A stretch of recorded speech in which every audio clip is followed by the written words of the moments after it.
बिस्मिल्लाहिर्रहमानिर्रहीम। अस्सलाम वालेकुम। सीएसएस 2023 के लिए करंट अफेयर्स के कुछ इंपॉर्टेंट टॉपिक्स हैं और ये टॉपिक्स न सिर्फ करंट अफेयर्स के लिए इंपॉर्टेंट हैं बल्कि आईआर के लिए भी और इंग्लिश एसे के हवाले से भी। पहले बात करते हैं, कुछ मैंने 3-4 टॉपिक्स यहाँ पर मेंशन किए हैं पाकिस्तान के बारे में। पॉलिटिकल एंड इकोनॉमिक इनस्टेबिलिटी इन पाकिस्तान। पाकिस्तान के अंदर जो सियासी और मुआशी क्राइसिस हैं, देखने में बहुत आसान है। हाँ यार, बहुत इजी है। सियासी political instability, economic instability easy है, कर लूंगा मैं। लेकिन इसके लिए भैया आप रिसर्च करें, डेटा निकालें, इसके लिए डिफरेंट डायमेंशंस के लिए आप तैयारी करें। सियासी पॉलिटिकल क्राइसिस, याद कीजिएगा कभी भी कोई पॉलिटिकल पार्टी को हिट मत करना कि पीटीआई, नून लीग, पीपल्स पार्टी ऐसा, ठीक है। सियासी लिहाज से पाकिस्तान शुरू से लेकर 47 से लेकर आज तक पाकिस्तान में अभी तक जो है किसी भी वजीर आजम ने अपने 5 साल मुकम्मल नहीं किए हैं, ठीक है। तो बैकग्राउंड लाजमी आप शेयर करें। इसके अंदर मार्शल लॉज लगे हैं और पर्टिकुलरली 2022 में जो रिजीम चेंज हुआ, इसके बाद पोस्ट पीटीआई रिजीम, तो उसके बाद क्या हुआ, ठीक है। तो सियासी लिहाज से कौन से स्टेप्स पाकिस्तान को लेने चाहिए? क्या वाकई अमेरिकन फॉरेन इंटरफेरेंस है पाकिस्तान के अंदर या नहीं है? इस चीज को लाजमी आप एक कंस्ट्रक्टिव अंदाज में कवर करना। और फिर यह है इकोनॉमिक इंस्टेबिलिटी, माशी लिहाज से। हम जब देखते हैं, जब सुनते हैं कि पाकिस्तान के अंदर हमारा कोई वजीर आजम यहां से बाहर गया, सऊदी अरेबिया, यूएई, अमेरिका, या तो इमदाद, loan, aid, IMF, world bank, आखिर कब तक ये काम हम करते रहेंगे? कब तक हम खुद होंगे सेल्फ सफिशिएंट, खुद अपने पैरों पर खुद खड़े हो जाएंगे? कब? तो कौन से स्टेप्स पाकिस्तान को लेने चाहिए to be stable in terms of economy, मुआशी लिहाज से? आपके पास वसाइल भी हैं, आपके पास गैस है, आपके पास कोल है, आपके पास पानी है, रिवर्स हैं, फर्टाइल लैंड आपके पास है, कोस्टल एरिया आपके पास है, आपके पास क्रॉप्स, सीजन्स इन 4। तो फिर क्यों अभी तक आप जो हैं डिपेंड करते हैं बार बार फॉरेन लोन्स, एड और फंड्स के ऊपर? तो कौन से इनिशिएटिव्स हमें लेने चाहिए टू स्टेबलाइज आवर इकोनॉमी? उसके बाद ये चीज, इलेक्टोरल रिफॉर्म्स। 2023 में अभी इलेक्शंस होंगे। जब से पाकिस्तान बना, जो हमने इंतखाबात को पढ़ा, हमने खुद देखा, 2007-8 इलेक्शंस, 13-18, ब्लेम गेम काफी ज्यादा है। धांधली, रिगिंग, इलेक्शंस फेयर नहीं है, रिजल्ट को तस्लीम ना करना, हमने बहुत देखा पाकिस्तान के अंदर। आखिर कब तक हम लगाएंगे ब्लेम के रिगिंग हुई है, धांधली हुई है? और इसलिए मैं कह रहा हूं, जब आप इलेक्शंस के रिजल्ट को तस्लीम नहीं करेंगे, वही प्रोटेस्ट, एहतजाज के धांधली धांधली धांधली, रिगिंग, तो आप खुद घसीट रहे हैं किसको? फौज को इंटरवेन करने के लिए। अगर पाकिस्तान के अंदर मेरे ख्याल में इलेक्शंस हो जाएं और आराम से आप रिजल्ट्स को तस्लीम करें, आने वाले 5 साल उस पॉलिटिकल पार्टी को आप दें कि वो क्या कंट्रीब्यूट कर रहा है, वो क्या डिलीवर कर रहा है। और याद कीजिएगा, यहां पर फिर थर्ड कुव्वत जो है, यानी कि फौज, वो भी फिर मदाखलत नहीं करेगा आपके सियासी ढांचे के अंदर। तो हमें क्या करना चाहिए? किस तरह के रिफॉर्म्स पाकिस्तान के अंदर होने चाहिए जहां पर इलेक्शन जो है फेयर हो, रिजल्ट काफी बेहतर हो, वो तमाम पार्टीज उनको एक्सेप्ट करें। ये बहुत बड़ी चीज है।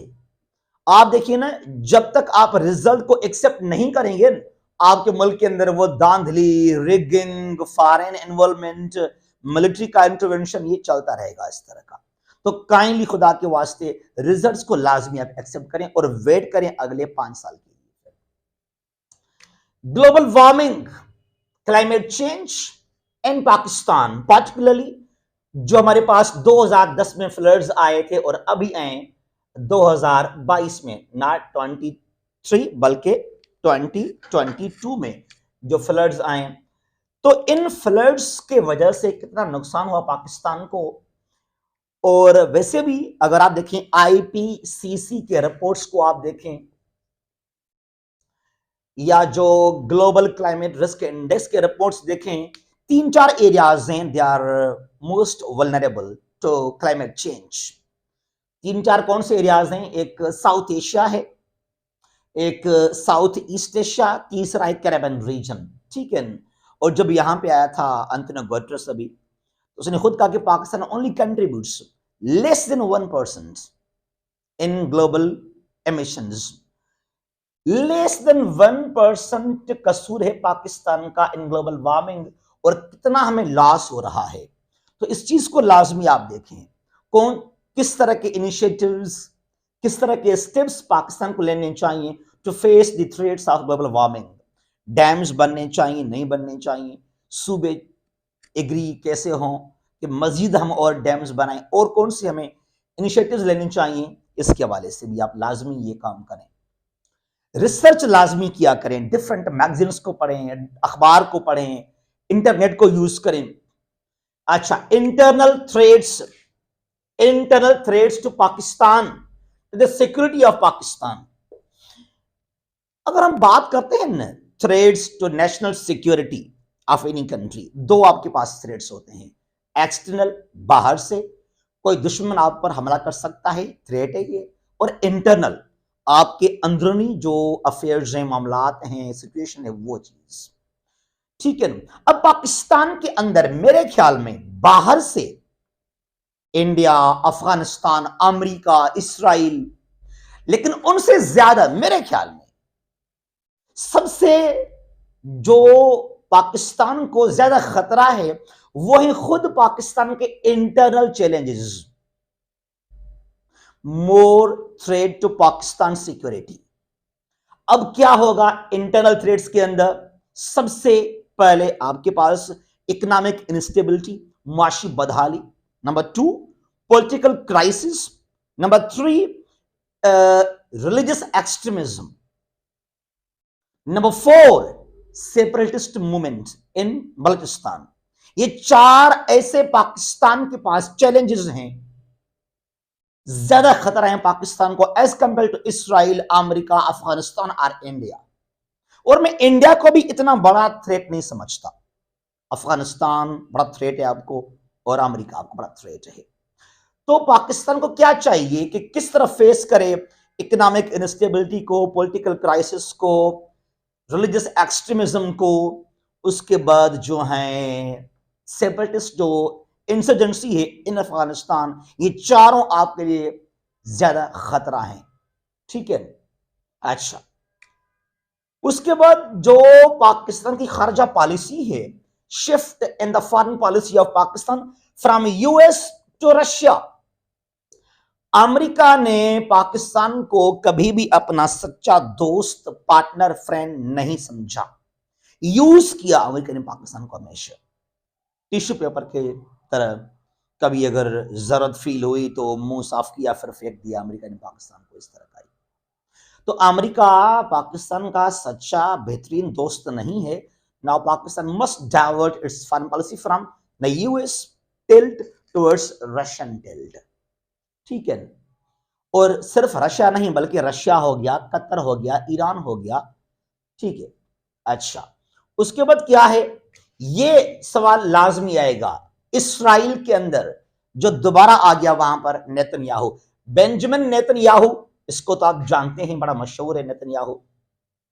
एंड पैलेस्टाइन एंड ईरान, जब इसने हलफ उठाया था अब रिसेंटली, तो इसने अपने स्पीच में कहा नेतन्याहू ने कि फलस्तीन के अंदर और भी ज्यादा हम करेंगे सेटलमेंट्स, वेस्ट बैंक के अंदर और भी ज्यादा इलीगली जो 1967 के बाद सेटलमेंट्स वहां पर किए गए हैं, अब उनको मजीद आगे बढ़ाएंगे हम। यानी कि इलीगली तौर पर और भी कब्जा करेगा इसराइल फलस्तीन के ऊपर, वहां बनाएगा सेटलमेंट्स, वहां बनाएगा शहर। अब ये क्या होता है सेटलमेंट? कुछ फ्रेंड्स ने कहा, कर भाई ये क्या है, हम अखबार में पढ़ते हैं, मैगजीन में पढ़ते हैं। What is a settlement? Simply Pakistan के अंदर बहरा टाउन बन रहा है, बन चुका है इस्लामाबाद में और लाहौर में, बन रहा है कराची के अंदर, और DHA जो बन रहा है कराची के साइड में बाहर, ठीक है ना। तो ये क्या है? ये है सेटलमेंट्स, यानी कि मकान, एक स्मॉल सिटी वहां पर बनाना, मार्केट, शहर, स्कूल बनाना, दे आर कॉल्ड सेटलमेंट्स। तो इसराइल ने ये थ्रेट किया नेतन्याहू ने, और ये कल परसों मैंने देखा भी है कि इसराइली सोल्जर्स जो हैं वो अरेस्ट कर रहे हैं फलस्तीनी को, जो एहतजाज कर रहे हैं वहां पर फलस्तीनी अगेंस्ट दोज इलीगल सेटलमेंट्स, ठीक है ना। और आगे ईरान, खुद कहा नेतन्याहू ने कि ईरान के जो न्यूक्लियर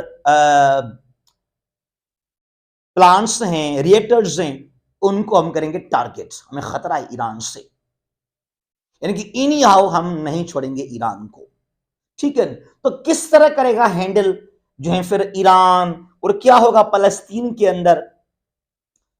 अल्लाह ना करे ऐसा। मुझे लग रहा है कि आज से कोई 15-20 साल के बाद ऐसा ना हो कि फलस्तीन का कोई नाम निशान भी ना रहे, ऐसा ना कहना पड़े हमें कि भाई एक फलस्तीन के नाम पर एक मुस्लिम कंट्री था और अभी वो पूरा बन गया इसराइल। यहां से आगे चलते हैं। Global warming, global warming and COP27 जो अभी हुआ था शर्मल शेख के अंदर मिस्र में, COP कॉन्फ्रेंस ऑफ पार्टीज 27, ये क्लाइमेट चेंज। अब यहां इसका बैकग्राउंड लाजमी आप कवर करें कि पेरिस एग्रीमेंट में क्या हुआ था और अब यहां पर क्या कुछ हुआ COP27 के अंदर, किस तरह के इनिशिएटिव्स लेने चाहिए to face this biggest threat, climate change. Population explosion, population growth, causes and consequences, बहुत इंपॉर्टेंट टॉपिक है ये। 8 बिलियन 15 नवंबर 2022 को हुआ था, 8 बिलियन, 8 अरब दुनिया की आबादी हो गई, ठीक है। और अगर आबादी ज्यादा बढ़ रही है तो उसके बाद क्या होगा? It will also promote global warming, pollution, इस तरह का। तो इसको कैसे कंट्रोल किया जाए? Russia Ukraine crisis and the UN security council. Ukraine Russia का जो प्रॉब्लम चल रहा है इसको लाजमी आप जानें, और इसको जानने के लिए आप चले जाएं 1922 सोवियत यूनियन बनने तक। उसके बाद जब 91 में सोवियत डिसॉल्व हुआ, फिर 1994 में जो हुआ था बुडापेस्ट मेमोरेंडम, ये तमाम तरह इनको आप कवर करें इस टॉपिक के अंदर। उसके बाद यहां पर क्या? UN सिक्योरिटी काउंसिल, क्या ये फेलियर नहीं है सिक्योरिटी काउंसिल का? क्यों यूनाइटेड नेशन सिक्योरिटी काउंसिल जो है वो कमजोर है, वो फेल है, वीक है? क्यों वो रोक नहीं रहा किसी पावरफुल कंट्री को कि आप कहीं पर हमला ना करें? 2003 और 4 में आकर अमेरिका ने हमला किया इराक के ऊपर, कोई वजह नहीं था। Why security council failed to stop the USA, और अभी रूस ने हमला किया वहां पर। तो यहां भी इस एंगल को लाजमी कवर करें कि सिक्योरिटी काउंसिल किस तरह फेल हुआ और कैसे इसको रिफॉर्म किया जाए, ठीक है। China Taiwan conflict and the new cold war. Taiwan को सपोर्ट कर रहा है अमेरिका, इंडिया, जो एंटी चाइना कंट्रीज हैं, लेकिन मुझे नहीं लगता कि अगर चीन ने कुछ इंटरवेंट किया ताइवान के अंदर तो अमेरिका या इंडिया वाले बीच आएंगे, कोई बीच में नहीं आएगा यहां पर। और मैंने पहले एक वीडियो बनाया था कि एक्चुअली है क्या, प्रॉब्लम क्या है, आखिर इशू क्या है चीन और ताइवान के बीच में, इसको लाजमी याद रखें मेरे वीडियो को। और न्यू कोल्ड वार, ये न्यू कोल्ड वार भी है बिटवीन US एंड चाइना। याद कीजिएगा जब हम बात करते हैं न्यू कोल्ड वार तो ये न्यू एक ट्रेड वार भी है, BRI को लेकर, साउथ चाइना सी, इंडो पैसिफिक जो रीजन है, कौन से जो है अलायंस बनाए हैं अमेरिका ने, क्वाड को ले लें, AUKUS को ले लें, B3W बनाया गया था पहले, ठीक है, इसको लाजमी। और अभी जो है जो counter Chinese influence in Africa, जो अमेरिकन और अफ्रीकन लीडर का समिट हुआ है इन वाशिंगटन डीसी, तो इन चीजों को लाजमी आप कवर करें इस तरह।